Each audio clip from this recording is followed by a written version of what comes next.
हमने डिसाइड किया कि कुछ ना कुछ दाल में काला है। ಆವತ್ತು ನಾವು ತೀರ್ಮಾನ ಮಾಡಿದ್ವಿ, ಈ ಒಂದು ಚುನಾವಣೆಯ ಪ್ರಕ್ರಿಯೆಯಲ್ಲಿ ಏನೋ ಒಂದು ಸಂದೇಹಾಸ್ಪದವಾದಂತ ವಿಷಯ ಇದೆ ಅಂತ ಹೇಳಿ. कर्नाटक में हमारी जो सर्वेस थी, हमारी जो पोलिंग थी, हमें 16, 15 या 16 सीट दे रही थी।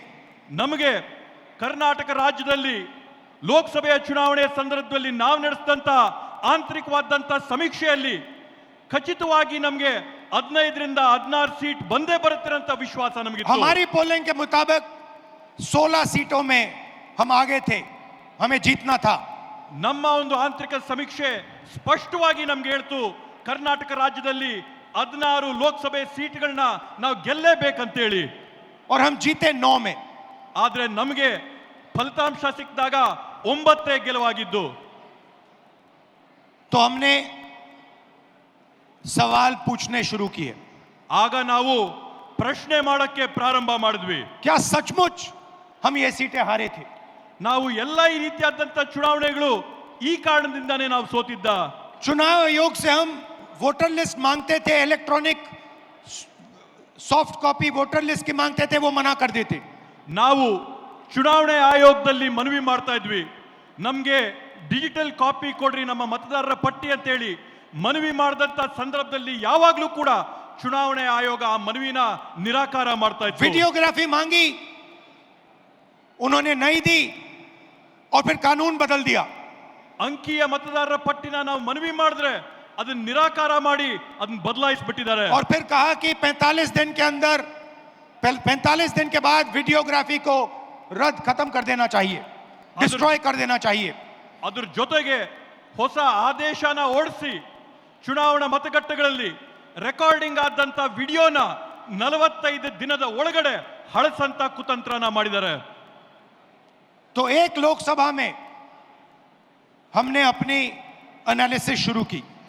ಆದ್ರಿಂದ ನಾವು ಒಂದು ಲೋಕಸಭಾ ಕ್ಷೇತ್ರದಿಂದ ನಮ್ಮ ವಿಶ್ಲೇಷಣೆನ ನಾವು ಪ್ರಾರಂಭ ಮಾಡಿದ್ವಿ. बैंगलोर सेंट्रल की लोकसभा, और उसमें हमने एक विधानसभा चुनी, महादेवापुरा। ಬೆಂಗಳೂರು ಕೇಂದ್ರ ಬ್ಯಾಂಗ್ಳೂರ್ ಸೆಂಟ್ರಲಿನ ಲೋಕಸಭೆ ಕ್ಷೇತ್ರದಲ್ಲಿ ಒಂದು ವಿಧಾನಸಭೆಯ ಕ್ಷೇತ್ರವಾದಂತ ಮಹದೇವಪುರ ಕ್ಷೇತ್ರದ ಫಲಿತಾಂಶನ ನಾವು ವಿಶ್ಲೇಷಣೆ ಮಾಡಿದ್ವಿ. और आपने मेरा कल प्रेस कॉन्फ्रेंस देखा होगा, उसमें हमने 100% साबित कर दिया है कि इलेक्शन कमीशन और बीजेपी ने मिलकर आपसे कर्नाटका से लोकसभा चुराई है। ನೀವು ನಿನ್ನೆ ನಾನು ಮಾಡಿದಂತ ಪತ್ರಿಕಾಗೋಷ್ಠಿಯಲ್ಲಿ ನೋಡಿರ್ಬೋದು, ನಾವು ಆ ಪತ್ರಿಕಾಗೋಷ್ಠಿಯಲ್ಲಿ 100ಕ್ಕೆ 100 ಸಾಬೀತು ಮಾಡಿದೀವಿ. ಚುನಾವಣೆ ಆಯೋಗ ಮತ್ತೆ ಬಿಜೆಪಿ ಪಕ್ಷ ಸೇರ್ಕೊಂಡು ಈ ಚುನಾವಣೆಯಲ್ಲಿ ಮಾಡಿರ್ತಕ್ಕಂಥ ಮೋಸನ. महादेवापुरा में 6.5 लाख वोट हैं असेंबली में। ಮಹದೇವಪುರ ಮತಕ್ಷೇತ್ರದಲ್ಲಿ 6.5 ಲಕ್ಷ ಮತಗಳಿವೆ.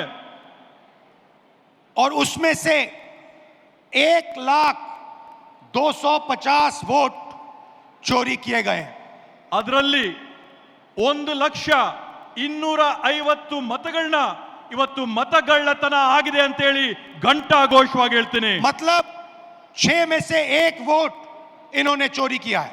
ಅದರ ಅರ್ಥ ಏನಂತಂದ್ರೆ 6 ಮತಗಳಲ್ಲಿ 1 ಮತನ ಇವ್ರು ಕಳ್ತನ ಮಾಡಿದಾರೆ ಅಂತ ಹೇಳಿ. 5 तरीके से चोरी की गई है। 5 ವಿಧಗಳಲ್ಲಿ ಈ ಮತಗಳ ಕಳ್ತನ ಆಗಿದೆ. डुप्लीकेट वोटर, मतलब एक वोटर अनेक बार वोटिंग कर रहा है।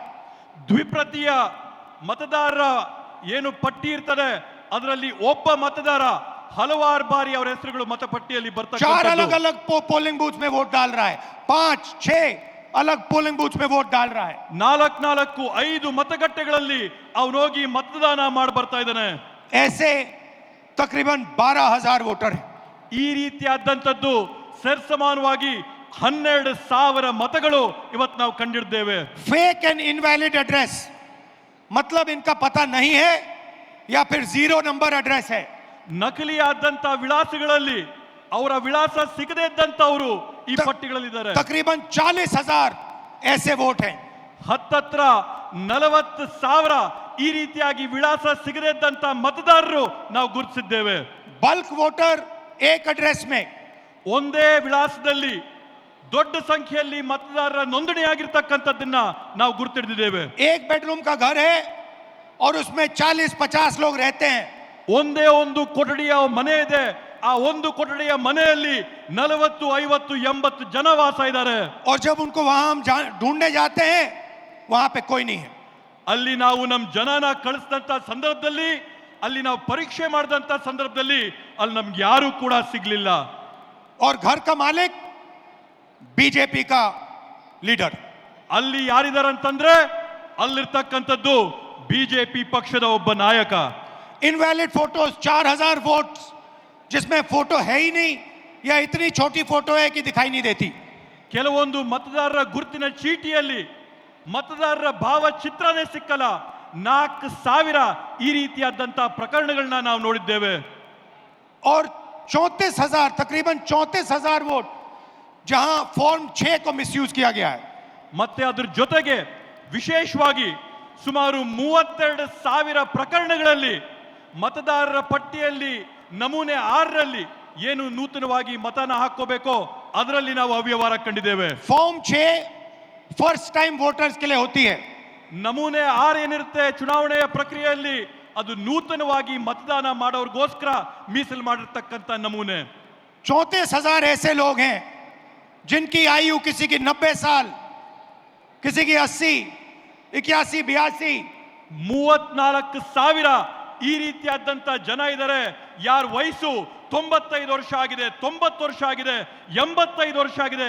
ಈ ರೀತಿಯಾದಂತ 34,000 ಜನ ಅಲ್ಲಿದ್ದಾರೆ. इस प्रकार से 1 लाख वोट इलेक्शन कमीशन और बीजेपी ने चोरी किया है. ಈ ರೀತಿಯಲ್ಲಿ ಈ ಮಾದರಿಯಲ್ಲಿ ಬಿಜೆಪಿ ಪಕ್ಷ ಮತ್ತೆ ಚುನಾವಣೆ ಆಯೋಗ 1 ಲಕ್ಷ ಮತಗಳ ಕಳ್ತನನ ಮಾಡಿರ್ತಕ್ಕಂಥದ್ದು ನಾವು ನೋಡಿದ್ದೇವೆ. डुप्लीकेट वोटर्स में एक व्यक्ति कर्नाटक में वोट देता है, उसके बाद उत्तर प्रदेश में वोट देता है. ನಕಲಿ ಮತದಾರರ ಪಟ್ಟಿಯಲ್ಲಿ ನಾವು ನೋಡಿದೀವಿ, ನಕಲು ಮಾಡಿಕೊಂಡು ಒಬ್ಬೇ ಮತದಾರನು ಕರ್ನಾಟಕ ರಾಜ್ಯದಲ್ಲಿ ಮತ ಹಾಕ್ತಾನೆ, ಮಹಾರಾಷ್ಟ್ರದಲ್ಲಿ ಮತ ಹಾಕ್ತಾನೆ, ಯುಪಿ ರಾಜ್ಯದಲ್ಲಿ ಮತ वोट देने का ಹಾಕ್ತಾನೆ. अधिकार उसको बेंगलोर में है, लखनऊ में है, वाराणसी में है, अलग अलग जगह देश में ये लोग वोट डालने के लिए ऑथराइज्ड हैं. ಮತದಾನ ಮಾಡಂತ ಹಕ್ಕು ಈ ವ್ಯಕ್ತಿಗೆ ಬೆಂಗಳೂರಿನಲ್ಲಿದೆ, ಲಕ್ನೌನಲ್ಲಿದೆ, ವಾರಣಾಸಿನಲ್ಲಿದೆ. ಈ ದೇಶದ ವಿವಿಧ ವಿವಿಧ ಭಾಗಗಳಲ್ಲಿ ಮತದಾನ ಮಾಡಂತ ಹಕ್ಕನ್ನ ಈ ವ್ಯಕ್ತಿ ಕೊಟ್ಟಿದ್ದಾರೆ. मुझसे इलेक्शन कमीशन एफिडेविट मांगता है. ನನ್ನ ಹತ್ರಿಂದ ಇವತ್ತು ಚುನಾವಣೆ ಆಯೋಗ ಪ್ರಮಾಣ ಪತ್ರ ಕೇಳ್ತಾ ಇದ್ದಾರೆ. मुझसे कहता है कि मुझे ओथ लेना है. ಅವ್ರು ನನಗೆ ಕೇಳ್ತಾ ಇದ್ದಾರೆ, ನಿಮ್ ಮುಂದೆ ಬಂದು ಪ್ರಮಾಣ ಮಾಡಿ ಅಂತ ಹೇಳಿ. मैंने पार्लियामेंट के सामने, पार्लियामेंट के अंदर ओथ लिया है. ನಾನು इस संविधान के सामने ओथ लिया है. इस पर हाथ डाल के वोट लिया है. इस पे हाथ डालकर ओथ लिया है. ನಾನು ಸಂಸತ್ ಭವನದಲ್ಲಿ ಪ್ರತಿಜ್ಞೆ ಮಾಡಿದ್ದೀನಿ, ಸಂಸತ್ನಲ್ಲಿ ಪ್ರತಿಜ್ಞೆ ಮಾಡಿದ್ದೀನಿ, ಈ ಸಂವಿಧಾನದ ಮೇಲೆ ನಾನು ಪ್ರತಿಜ್ಞೆ ಮಾಡಿದ್ದೀನಿ, ನಾನು ನುಡಿಯಂತದ್ದೆಲ್ಲ ಸತ್ಯ ಅಂತ ಪ್ರತಿಜ್ಞೆ ಮಾಡಿದ್ದೇನೆ. और आज जब हिंदुस्तान की जनता हमारे डेटा को लेकर इलेक्शन कमीशन के वेबसाइट पर सवाल पूछ रही है तो इलेक्शन कमीशन ने अपना वेबसाइट बंद कर दिया.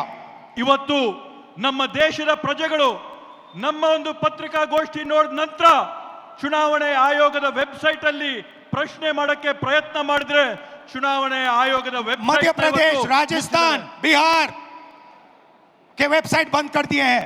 ಇವತ್ತು ಬೇರೆ ಬೇರೆ ರಾಜ್ಯಗಳ ವೆಬ್ಸೈಟ್, ಚುನಾವಣೆಯ ವೆಬ್ಸೈಟ್, ಬಿಹಾರದ ಚುನಾವಣೆಯ ವೆಬ್ಸೈಟ್ ಇವತ್ತು ಬಂದ್ ಮಾಡಿದ್ದಾರೆ. क्योंकि वो जानते हैं कि अगर हिंदुस्तान की जनता ने इसी डेटा को लेकर सवाल पूछना शुरू कर दिया तो उनका पूरा ढांचा कोलैप्स कर जाएगा. ಯಾಕಂತಂದ್ರೆ ಅವ್ರಿಗೆ ಮನವರಿಕೆ ಆಗಿದೆ, ಭಾರತ ದೇಶದ ಪ್ರಜೆಗಳು ಈ ಒಂದು ವಿಷಯನ ಕೇಳಿಕೊಂಡು ಪ್ರಶ್ನೆ ಮಾಡಕ್ಕೆ ಪ್ರಾರಂಭ ಮಾಡಿದ್ರೆ ಅವರ ಒಂದು ನಾಟಕ ಏನ್ ನಡೀತಾ ಇದೆ ಆ ನಾಟಕ ಮುಗಿದೋಗುತ್ತೇನಂತ ಭಯ ಇವತ್ತು ಅವ್ರಿಗೆ ಬಂದಿದೆ. मैं यहां इस स्टेट से गारंटी देके कह रहा हूं, हमारी मांग है कि इलेक्शन कमीशन हमें पूरी देश की इलेक्ट्रॉनिक वोटर लिस्ट दे. ನಾನು ಈ ವೇದಿಕೆ ಮುಖಾಂತರವಾಗಿ ಚುನಾವಣೆ ಆಯೋಗ ಮಾಡಿದಂತ ಮನವಿ ಏನಂತಂದ್ರೆ ಈ ದೇಶದಲ್ಲಿರ್ತಕ್ಕಂಥ ಎಲ್ಲ ಚುನಾವಣೆಯ ಪಟ್ಟಿಗಳನ್ನ ನಮ್ಗೆ ಎಲೆಕ್ಟ್ರಾನಿಕ್ ಫಾರ್ಮ್ ಅಲ್ಲಿ ಡಿಜಿಟಲ್ ಫಾರ್ಮ್ ಅಲ್ಲಿ ಕೊಡಿ ಅಂತ ಹೇಳಿ.